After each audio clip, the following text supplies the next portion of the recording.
Hello everyone, welcome to my Call of Duty Advanced Warfare, Veteran Difficulty, no extra upgrades walkthrough.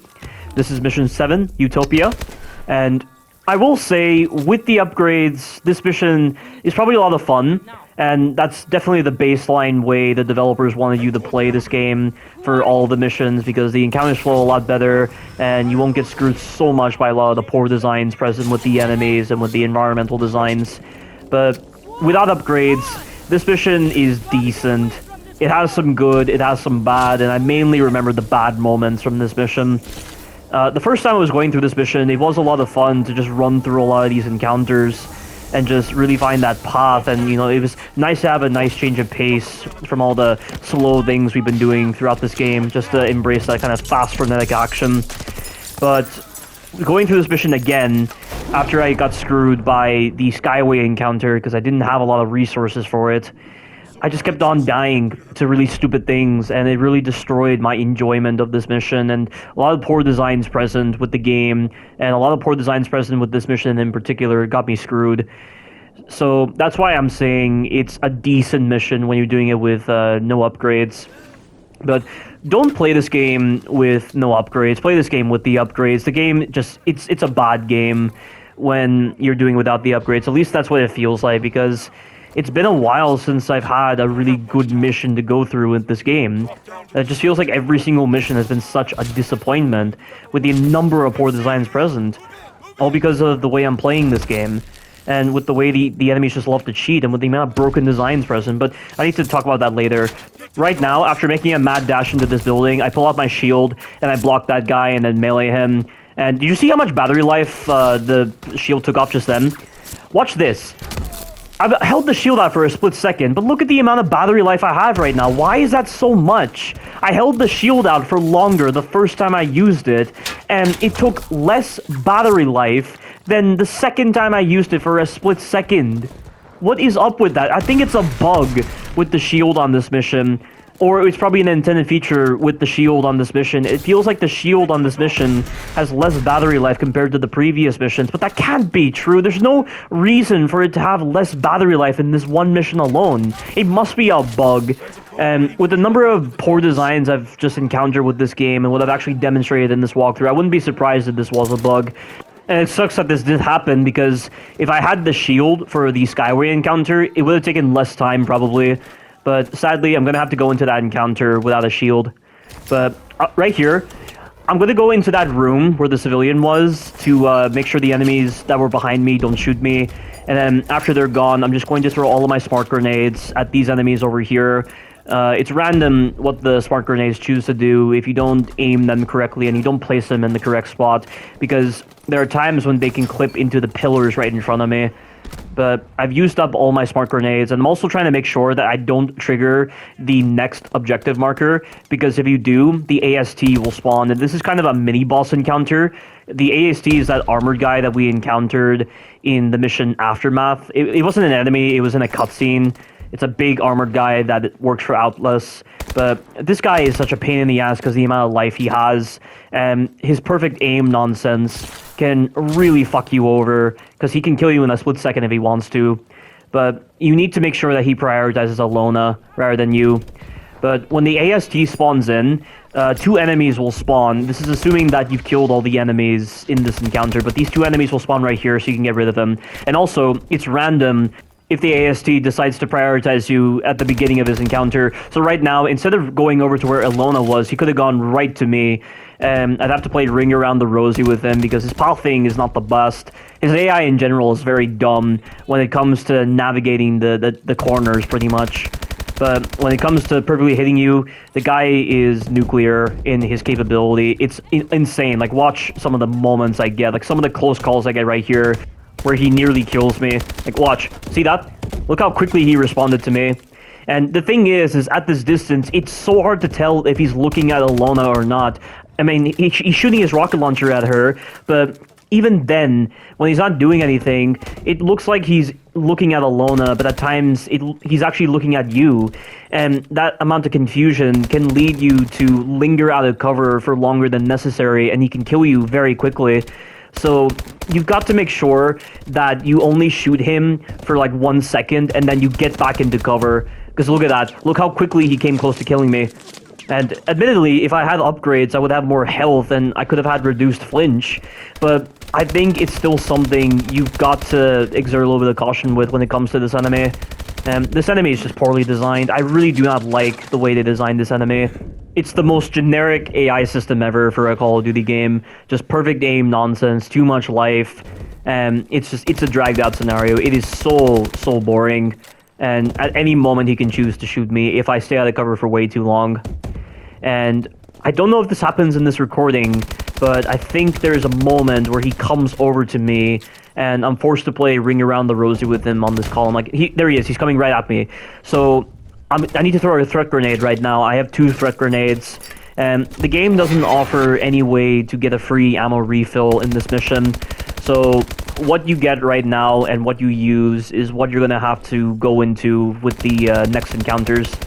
But he's dead, finally. And you see how awkward this pathing was, just going around the corner and the way his turning was? I mean, it's a good thing, though, because this enemy is so bullshit. It's nice to have that kind of advantage over him.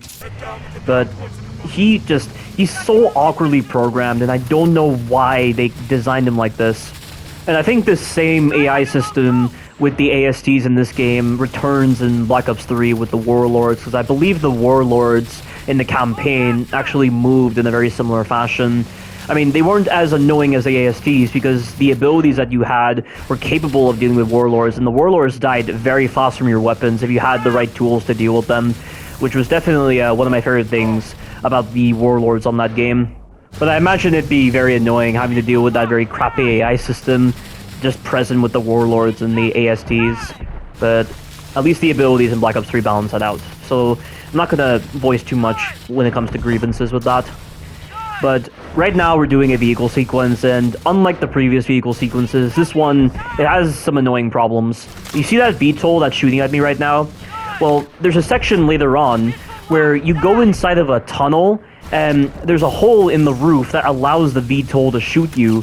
And I imagine what the developers wanted you to do was time your dive at the right moment to bypass this guy. But I'm sorry, guys, that is not consistent in the slightest. And you'll notice right here, I was mashing X like crazy, just trying to dive, because when you tap X, you dive for a little bit. There's no like holding X and you just stay like underwater for longer. There's no kind of mechanic like that. You only submerge for like a couple of seconds and then you re-emerge, and that's how it is. And that's what allowed that VTOL to kill me, and it's just such a dumb part. Like, if they allowed you to stay underwater for longer for that VTOL section, or just remove that section entirely and just made that entire vehicle section just a cinematic moment, that would have been so much better. But moving on, we now have the grapple ability. And the grapple ability, it mainly works as an aesthetic choice for traversal, where you can grapple onto high points in a linear fashion just to get up here. And when we get up here, a bunch of enemies are going to spawn. The first initial spawn of enemies, you can deal with them if you shoot them fast enough before they set up in their cover. And then you can take out the enemies in the VTOL. But bear in mind, when the VTOL starts flying away, it will shoot you. So you need to find cover the moment it starts moving. And you'll definitely want to make sure you kill these enemies, because these enemies will still be alive when you go up to the Skyway section. And they will shoot you from down there when you're on the Skyway. But I pick up the IMR right here. I'm testing to see if it's a burst fire weapon, but it's actually a fully automatic weapon. In Exo Zombies, the IMR is a burst fire weapon, so that's why I was firing it. And for some reason, the IMR on this mission, it doesn't regenerate ammo, so I don't know why this IMR is so different to the other IMRs that you use. But grapple over here, and then instead of dropping down into the Skyway section, I choose to go on this side right here, and because I'm all the way off to the right-hand side of the Skyway, and I'm just hugging like the lower part of it, I'm able to effectively make this a mobile cover system. The enemies cannot shoot me, but they are very quick to shoot you the moment you decide to stand up. And really, I don't know if this is the best strategy for this sequence. I mean, it was definitely the only alternative I had, because I had no battery life thanks to that really annoying bug I had, where for some reason holding my shield out for a split second drained the battery faster than holding it out for a couple more seconds. And also, I used up so many of my grenades killing those enemies before the AST encounter that I didn't really have a lot of options here, so this was really the only alternative I had. But I'm going to try to take the time to shoot enemies through this hole right here, but the enemy is never set up in that position aside from one enemy rarely, and that's an enemy right there. And look, the other enemies are shooting me. And I actually discovered that you can initiate a grapple kill from this spot. So the game classes it as a concealed kill because it literally gives you a heads-up display that says press L1 to do concealed kill, which would imply it's a stealth kill, but I imagine they didn't really consider the possibility of anyone doing this, so because I'm right above the enemies, if any enemy happens to get close to me while I'm above them, I can press L1 to initiate a concealed kill. I don't know if the animation gives you iframes or not, but I don't want to risk it. And watch this. Where on earth does the spark grenade go? It goes into the room, but it doesn't detonate. What is up with that? The spark grenades have some very awkward programming involved with them, and they're not that good of a grenade. They're only good in certain situations, but when you get screwed by issues like that, or when they accidentally hit your AI partner, or when they accidentally clip into a wall, you really have to wonder what the hell the developers were thinking when designing this. But since Alona has taken out the other enemies behind me, I'm going to try to use this to my advantage and take out these enemies from this spot. I'm going to proceed with a bit of caution because I know some of the enemies are still alive. Like, you see that? That is the cover that you're dealing with when you're on the Skyway section. That's not the best cover. This game doesn't have any kind of blind fire system whenever you're behind any low walls. I know Call of Duty Vanguard has that feature because I saw it demonstrated in the demo, but I doubt it's going to be that useful. I wonder if the human shield mechanic will return in Call of Duty Vanguard. If it doesn't, that's going to suck because it means that the encounters are going to be very bullshit. But that remains to be seen. But once you get on this crane and you jump, that's the end of this mission right here. Here's the VTOL section. You'll understand what I mean when I say it's just really, really stupid. So I'm driving, right? And I know the VTOL is coming up, so I dive right over here. And I'm guessing I timed it too early, and he kills me so fast. What a stupid idea for an obstacle for this sequence. Like, the boats I'm perfectly okay with. The missiles I'm perfectly okay with. The drones I'm okay with. But why on earth would they put in a VTOL that has the exact same kind of perfect aim, hit scan based nonsense like the enemy AI on this game? That right there is so stupid. And simply diving underwater isn't enough. And I doubt timing it is going to work. Just mash X like crazy and just pray to God that you get past that section. Like, that's the only part of the vehicle sequence I hate, but it's enough to really tarnish this entire sequence, and I really have to wonder what on earth the developers were thinking when designing that, and it must be a different team that handled the vehicle sequence for this one, because the previous vehicle sequences were okay, because they were cinematic sequences, and there wasn't any bullshit involved, but that one is just awful. And like I said, this is a decent mission. I'm really disappointed with a lot of the missions on this game so far. Again, I probably don't have the right to say that because I'm doing this with no EXO upgrades, and I imagine, much like new Capcom with the way they designed Resident Evil Village, the developers wanted you to slot into the upgrades, which I'm okay with a game like this, but not with Resident Evil Village, because it's a survival horror game with Resident Evil Village. This one, you know, this game wants to encourage a lot of creativity, given that it is the very first Call of Duty game to do something very, very different, and they wanted you to like slot into the challenges and slot into the upgrades, and you know, it makes the game like a lot more fun that way. So that's why I'm not going to complain so much about the upgrades. I mean, I'm only doing this restriction to deliver something different with my Call of Duty walkthroughs, but it just sucks that this mission isn't any fun without the upgrades, or it can't be the case with the other missions as well. But that is the end of this mission. Stay tuned for the future missions. Thank you all for watching, and you take care now.